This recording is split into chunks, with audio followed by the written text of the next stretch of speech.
Oi, gente, eu sou Marina Silva, integrante da equipe do Observatório das Desigualdades, uma parceria da Fundação João Pinheiro com o Conselho Regional de Economia de Minas.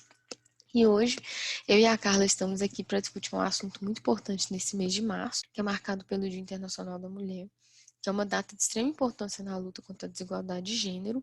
E hoje, especificamente, a gente vai falar sobre a condição de pobreza e como ela se relaciona com esse assunto, né, de desigualdade de gênero.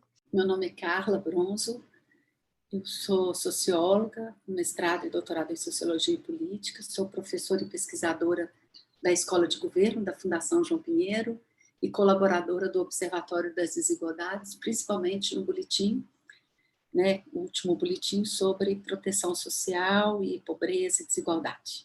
Hoje nós vamos conversar um pouco sobre a pobreza e especificamente sobre a feminização da pobreza e também sobre sistemas de proteção social, entendendo como que esses sistemas são importantes para atuar, para minimizar e enfrentar as desigualdades, entre elas a desigualdade de gênero.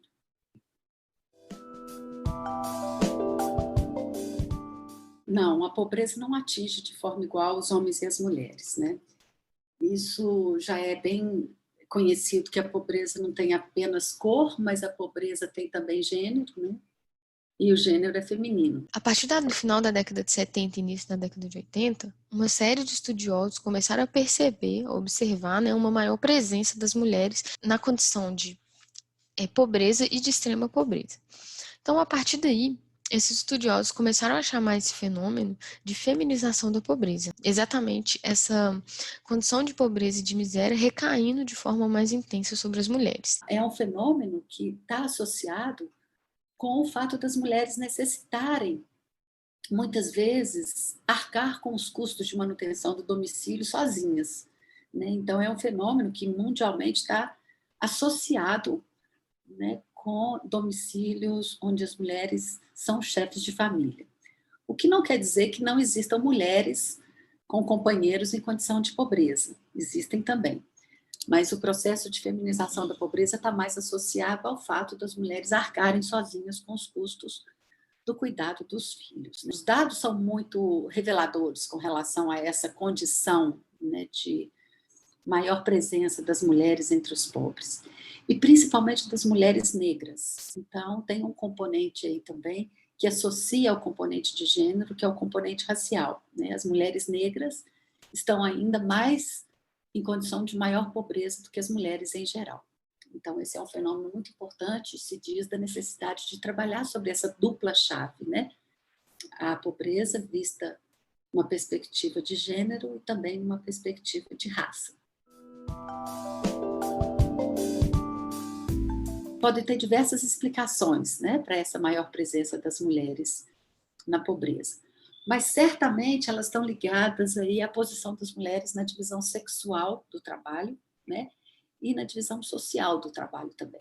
Ou seja, a partir de diferenças socialmente construídas entre homens e mulheres, a partir de papéis que são definidos para esses grupos, né, que são sustentados e legitimados, essas desigualdades são produzidas e reproduzidas. E, por consequência, as mulheres elas vão encontrar uma alta dificuldade de se inserirem no mercado de trabalho. Quando elas conseguem se inserir no mercado, elas vão conseguir empregos mal remunerados, né, na maioria das vezes, em condições precárias e principalmente com alto grau de informalidade. Então, tudo isso faz com que elas estejam menos presentes no mercado de trabalho, e quando elas estão presentes ainda vão receber salários menores, ocupar menos cargos de liderança, e isso vai fazer com que elas tenham menos rendimento, tenham maior dificuldade de encontrar fonte de rendas, e isso vai se traduzir nessa condição de pobreza e de extrema pobreza. O fenômeno da pobreza ele não pode ser dimensionado apenas pela condição de privação de renda, mas nesse caso específico, as mulheres elas são mais atingidas, né, por esse fenômeno, exatamente por essa dificuldade de se inserir no mercado de trabalho e de conseguir uma fonte de rendimento da mesma forma que os homens conseguem. Não tem nenhuma outra condição que explica isso a não ser realmente o fato de serem mulheres, porque com a mesma escolaridade, com os mesmos atributos, o fato, né, de ser mulher implica necessariamente uma condição inferior na estrutura do mercado de trabalho. Então, por que isso acontece? Isso está muito associado com uma certa divisão do trabalho não remunerado, né, principalmente o trabalho doméstico. E isso também, os dados da PNAD contínua de 2019 trazem, ilustram bem isso, a média de horas trabalhadas, né, dedicada a afazeres domésticos por sexo, né? Enquanto as mulheres dedicam, em média, 21,4 horas semanais, os homens dedicam cerca de 11 horas semanais.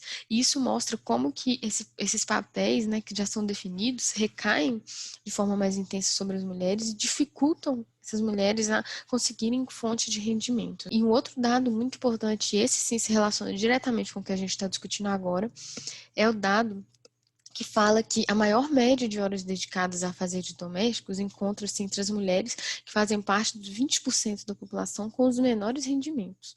Ou seja, quanto menos renda dessas mulheres conseguem, mais horas elas precisam se dedicar a esses afazeres domésticos, né, a essas cuidar de outras pessoas, e isso pode ser explicado, por exemplo, a partir do acesso desigual que essas mulheres têm ao serviço de creche, porque elas muitas vezes não têm condições de pagar por um, ou às vezes os lugares, né, periféricos que elas moram não dá esse tipo de serviço, né? Então, elas têm essa dificuldade, fora também que elas não podem contratar o trabalho doméstico remunerado, que possibilitaria ela delegar essas funções, essas atividades para outras pessoas, para elas poderem se dedicar a alguma forma de conseguir algum rendimento.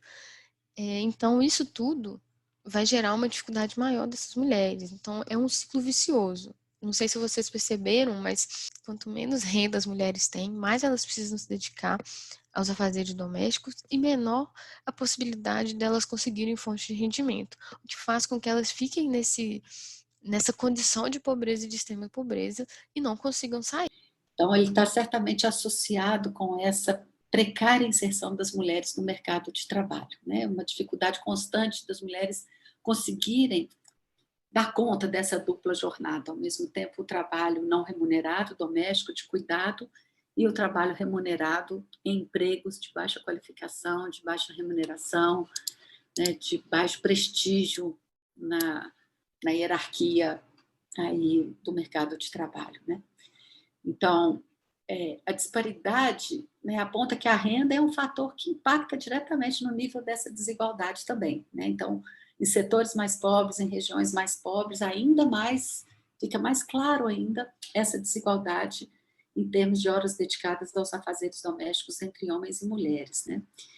Porque mostra exatamente o acesso diferenciado das mulheres de mais baixa renda e de mulheres de rendimentos mais altos em relação a creches, por exemplo, a serviços de creches ou contratação de trabalho doméstico. Nesse caso, as mulheres de maior rendimento conseguem terceirizar esse trabalho dos afazeres, né, não remunerados. E as mulheres com rendimento menor, muitas vezes, não têm essa condição, né, de terceirizar, digamos assim, as tarefas de cuidado, né, e os afazeres de casa. E é interessante também perceber que a média de horas semanais dos homens pouco se altera em relação a essa variação da renda, né? Então, isso quer dizer assim, que se a renda é um fator que explica, né, e que contribui para entender por que a desigualdade é maior entre homens e mulheres, né, nas horas dedicadas aos afazeres domésticos, ela não é importante para explicar essa condição para os homens. Quer dizer, independente da renda, os homens continuam dedicando mais ou menos o mesmo número de horas a esses afazeres, né? Então, isso mostra que tem aí um componente de gênero que ultrapassa, que extravasa, né, a questão da renda mesmo. Por isso é que se diz que é importante considerar especificamente as questões de gênero para pensar na pobreza e na forma de enfrentá-la, né?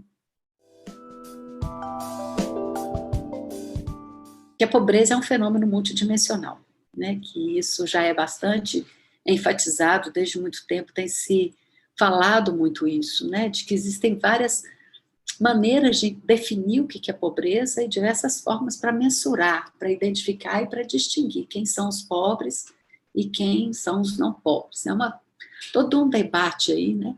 Que tem tanto uma discussão mais substantiva, né, sobre o que é a pobreza, como que a gente pode entender esse fenômeno, como também como é que a gente pode medir ou mensurá-lo. Então, tem uma discussão ao mesmo tempo substantiva e metodológica nesse debate. Mas o que é importante é que, sim, se a concepção monetária da pobreza pela renda ela é bastante antiga, né? A gente tem ali no século XIX as primeiras medidas de tentar identificar uma linha de pobreza, né, definida a partir de uma quantidade de recursos financeiros para distinguir entre pobres e não pobres.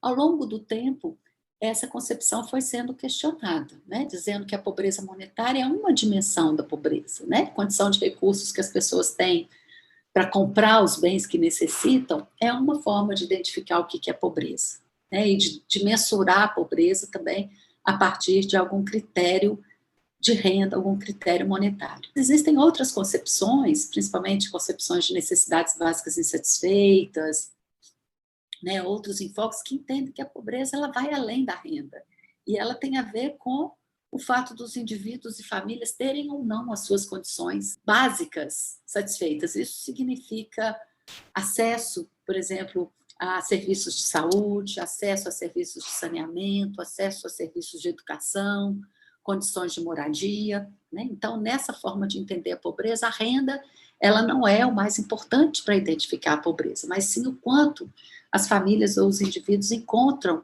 né, essas condições básicas satisfeitas, vamos dizer assim, num determinado momento. E você tem aí outras concepções, como o enfoque das capacidades, do Amartya Sen, que entende que a pobreza ela vai além de uma condição objetiva e material e também envolve, né, uma dimensão da liberdade, né, um enfoque muito importante nessa discussão sobre pobreza multidimensional, porque mostra, né, que a pobreza ela tem que ser entendida como uma privação de liberdade. Eu acho muito bonita essa expressão que ele usa, né? Os pobres são aqueles que não têm condições de viver a vida que eles julgam digna de ser vivida, né? Que eles não têm as oportunidades para operarem no meio social em condições de igualdade com seus semelhantes. Então ele traz um entendimento importante aí da pobreza, e o Amartya Sen abriu todo um leque para entender que outros fatores também explicam, né, influenciam no nível da pobreza. Então, a gente pode perceber assim, que, e para além do enfoque das capacidades, outras várias definições, que você tem vários outros fatores que sim, né, que influenciam na condição de produção de pobreza e na reprodução da pobreza. Né? Ela envolve causas múltiplas, causas de natureza macro, causas de natureza micro, causas históricas, causas, né, também tem a ver com as idiosincrasias e com as singularidades dos sujeitos. Então, são várias causas que explicam a produção da pobreza. Isso mostra que a pobreza é um fenômeno muito complexo. Né? Por complexidade, a gente está querendo dizer que não tem uma solução simples, que não tem uma solução fácil, uma solução de engenharia para acabar com a pobreza, mas que a gente tem que olhar para esses conjuntos de causas e entender, né, como desenvolver políticas mais articuladas, políticas mais intersetoriais que, de fato, deem conta de atuar sobre essas diferentes causas da pobreza. Entendendo, né, que a questão de gênero é uma dimensão extremamente importante, que mesmo que todas as outras estejam resolvidas, né, o maior acesso à escolaridade, condições de formação profissional, né, você tem ainda um elemento, que é o elemento de gênero, que explica essa inserção diferenciada de homens e mulheres no mercado de trabalho e, portanto, na condição de pobreza. Né? Está associado, né, assim, a feminização da pobreza com a transmissão intergeracional da pobreza. Isso significa que existe uma associação entre domicílios chefiados por mulheres, que estão, na sua maioria, em condição de pobreza, e a reprodução dessa condição para gerações futuras. Né? Isso parece que existe uma linha de transmissão dessa condição. Mulheres pobres tendem a reproduzir uma condição de pobreza com seus filhos. Então, isso, né, essa convicção de que mães pobres com baixa escolaridade transmitem a pobreza para as próximas gerações, isso tem levado a uma estratégia de políticas públicas que tende a colocar as mulheres como beneficiárias dos programas sociais, exatamente para tentar, né, romper com essa transmissão intergeracional da pobreza. São os programas de transferência condicionada de renda, dentre eles o Bolsa Família é é uma expressão, né, desse programa, mas ele não é um programa como, né, único do Brasil, é uma experiência que, a partir dos anos 2000, mais de dezenas de países, né, desenvolveram programas de transferência condicionada de renda na América Latina, e todos eles têm a mãe, principalmente a mulher, né, como beneficiária principal. E aí é interessante, né, como de perceber assim, que será que basta definir, né, as mulheres como público-alvo de um programa para se combater a desigualdade de gênero? Né? E aí, será que, né, o que é necessário fazer em termos de políticas públicas para reverter essa desigualdade e para impedir, né, que a pobreza incida mais fortemente sobre as mulheres? E aí é interessante porque os programas de transferência condicionada de renda foram muito avaliados, e existem evidências de que eles podem contribuir, sim, para um ganho de autonomia e empoderamento das mulheres, né? Afinal, elas podem, né, ter um certo ampliação da sua autoestima, porque na medida que pode gerar um pouco mais de independência das mulheres, que passam a ter um comando sobre um cartão magnético, né?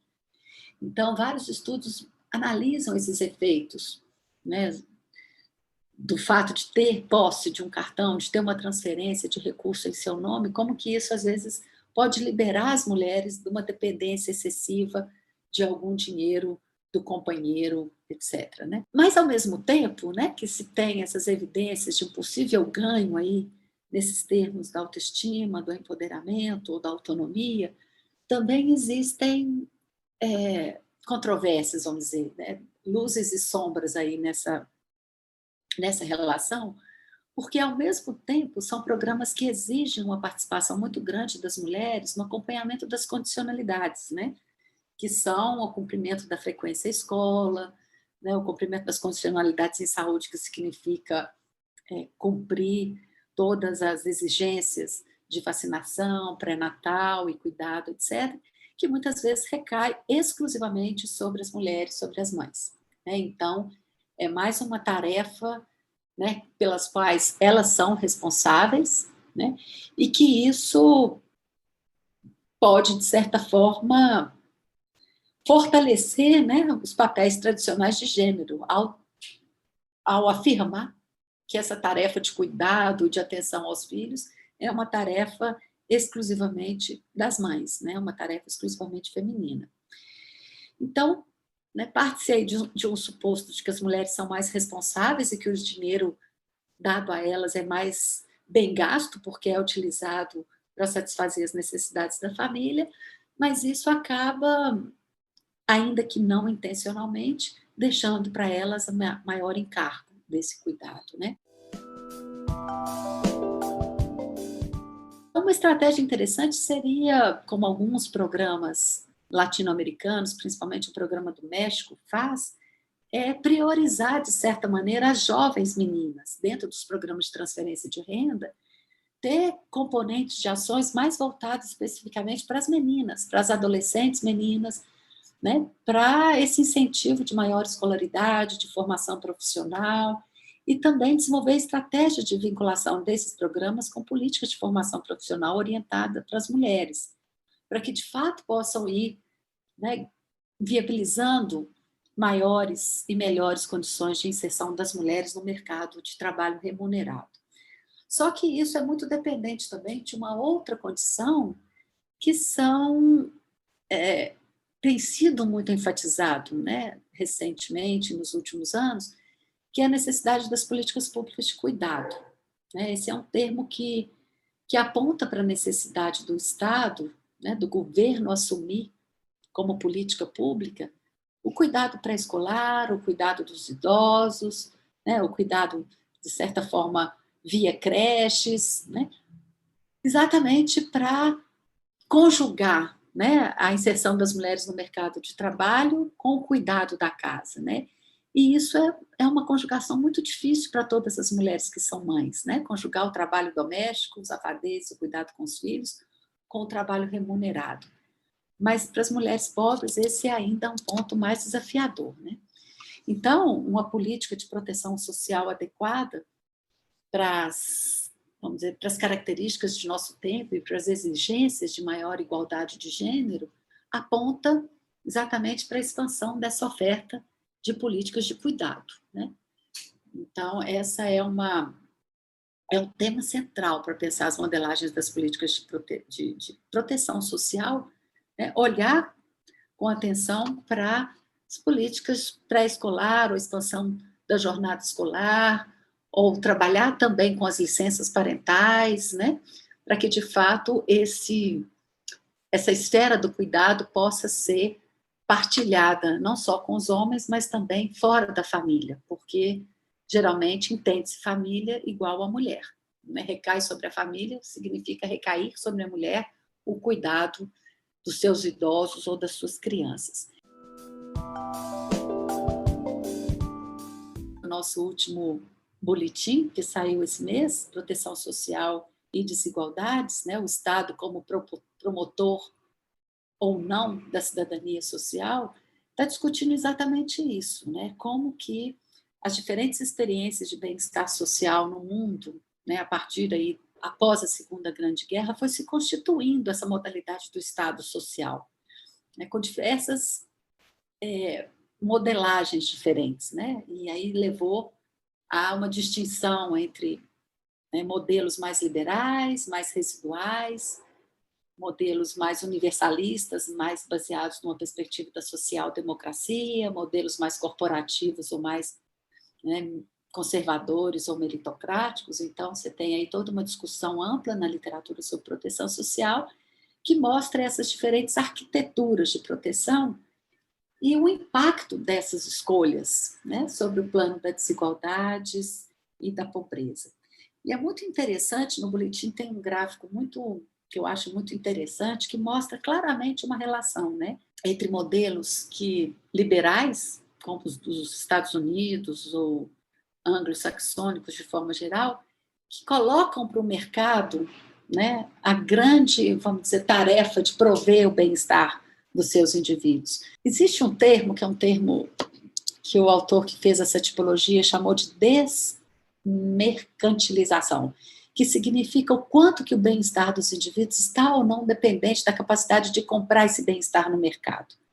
Então, quer dizer, um modelo mais liberal, ele tem um grau de desmercantilização, né, baixo. Isso significa que os indivíduos são obrigados a comprar os serviços de educação no mercado, são obrigados a comprar os serviços de saúde ou de seguridade social, né? E recai muito ou sobre a família ou sobre o mercado a provisão e o cuidado, né, dos indivíduos. Por contraposição ao modelo que orienta os modelos de base mais universal, como a social-democracia dos países escandinavos ali, nós estamos pensando Suécia, Finlândia, Noruega, Dinamarca, onde se tem modelos onde o grau de desmercantilização é alto. Isso quer dizer que o Estado assume para si a tarefa de prover, né, os recursos necessários para o bem-estar dos indivíduos. Então, escolas públicas, saúde pública, seguridade social, políticas de cuidado. Né? Esse é o ponto, porque a experiência escandinava de proteção social, ela se caracteriza por um enfoque, né, que é chamado enfoque da inversão social, que são muito centradas nessa necessidade de conjugar políticas de família e políticas de trabalho. Né? Então, fundamentalmente, o conjunto das intervenções estão orientadas para viabilizar e garantir que as mulheres possam ter uma entrada no mercado de trabalho, né? Que elas possam ter uma inserção mais qualificada no mercado na medida em que elas são liberadas da tarefa de cuidado, na medida em que o Estado assume, né, os serviços de creches, os serviços de primeira infância, escolas públicas, né, o cuidado com os idosos. Então, é muito interessante perceber, né, que as diferentes arquiteturas ou modelagens de bem-estar social incidem fortemente também, não só sobre a pobreza e a estratificação social das diversas sociedades, mas também sobre as desigualdades de gênero. Paralelo, né, ou associado a esse termo de desmercantilização, a crítica feminista incorporou, né, um termo de desfamiliarização também, né, que significa de forma análoga o quanto que o bem-estar social, né, dos indivíduos depende do cuidado da família.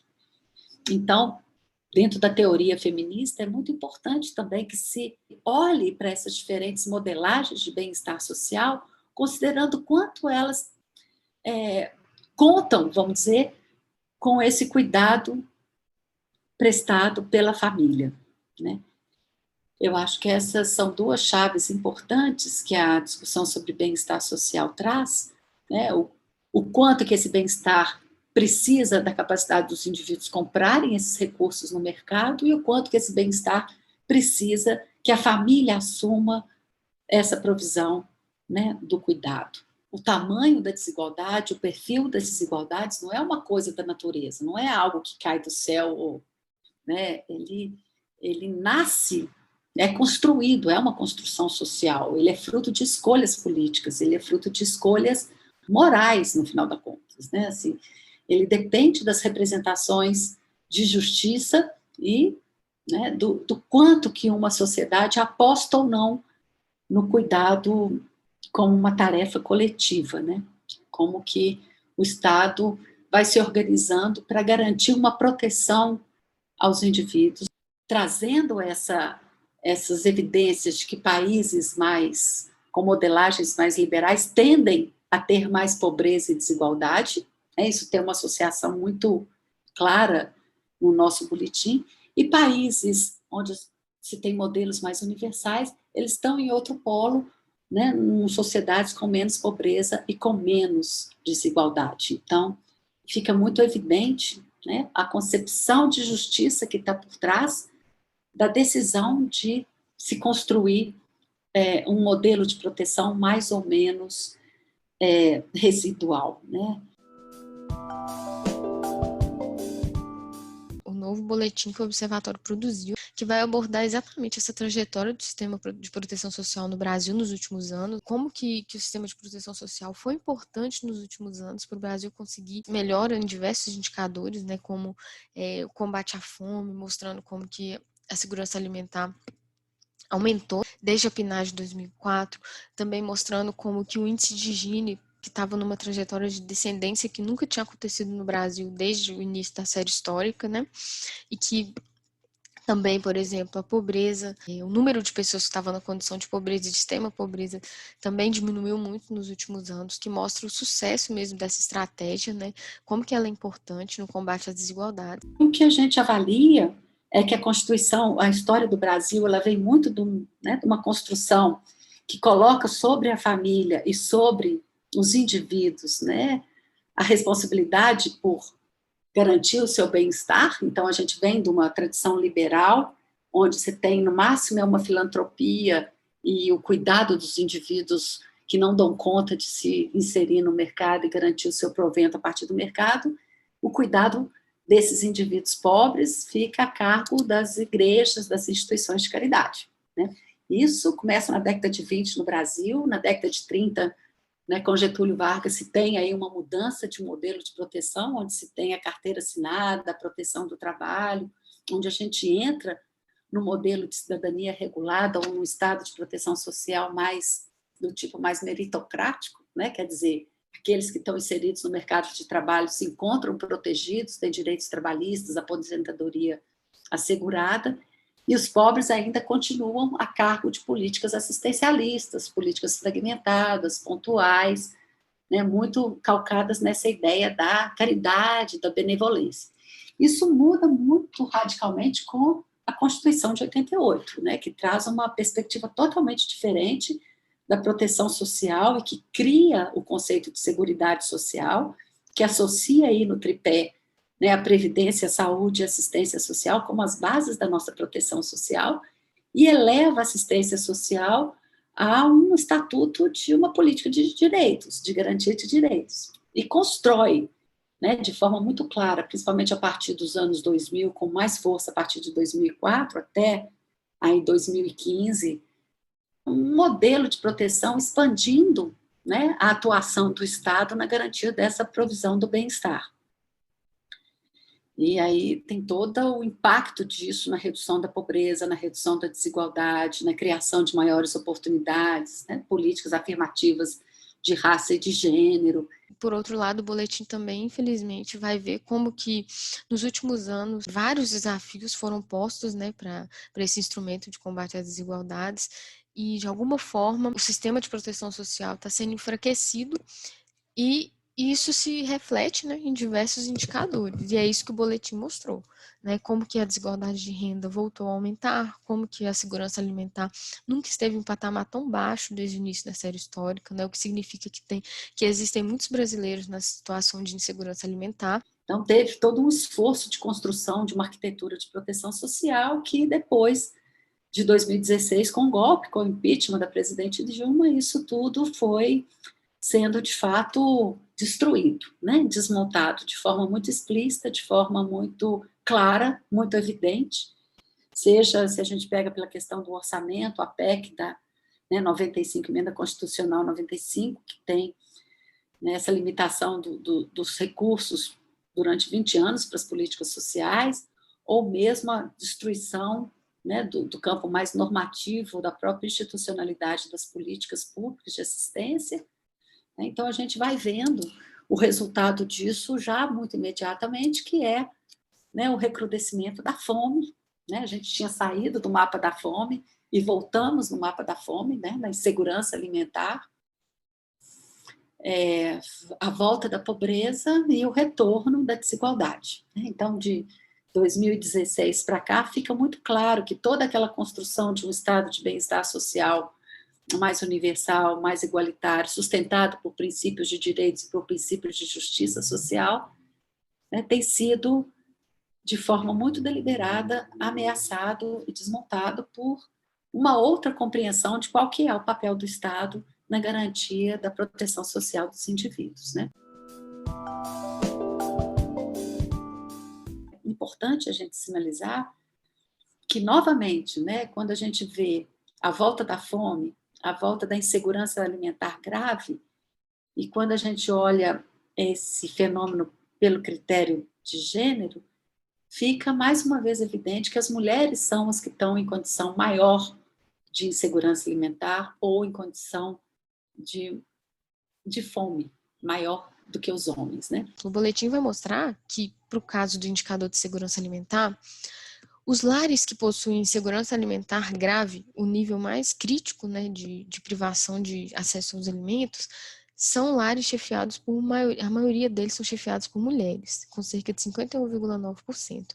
E isso demonstra como que a vulnerabilidade social, ela recai mais sobre as mulheres, né? Ela recai de uma forma mais intensa sobre as mulheres, exatamente por causa dessa hiperresponsabilização das tarefas domésticas e que isso dificulta a inserção das mulheres no mercado de trabalho.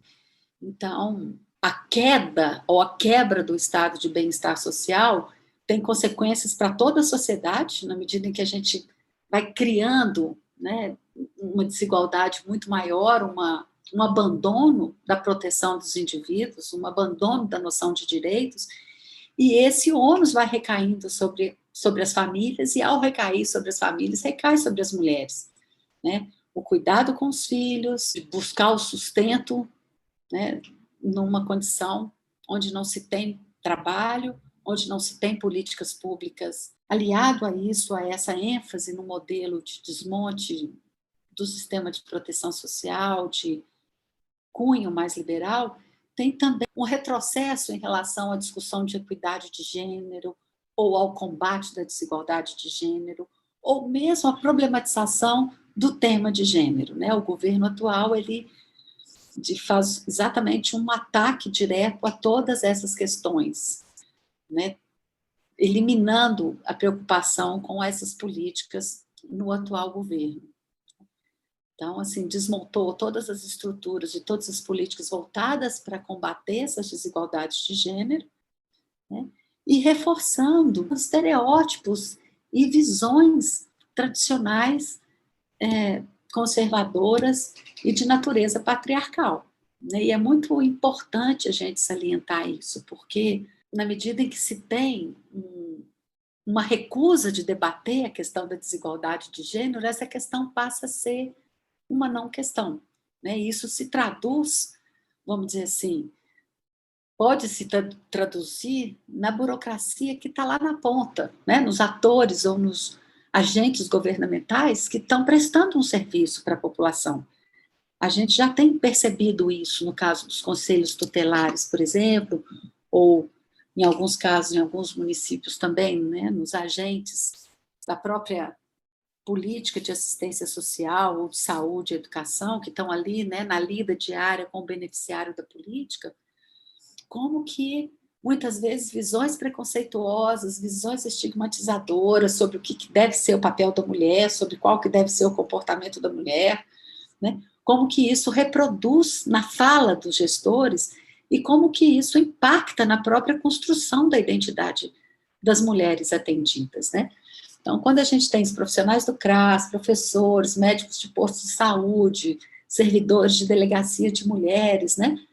Todos esses encarregados da provisão de políticas públicas, a atuação desses, na medida em que ela é alimentada por visões de mundo, por preconceitos, por estigmas, isso, né, rebate, né, reverbera, vamos dizer, na própria identidade, na própria percepção, né, dos sujeitos atendidos, na própria visão das mulheres sobre elas mesmas. Então, é preciso também estar atento, não só a esse desenho macro das políticas, que tem como foco o enfrentamento da desigualdade, o combate à feminização da pobreza, mas também no nível micro, situações cotidianas que também reproduzem essas representações e essas visões e essas crenças.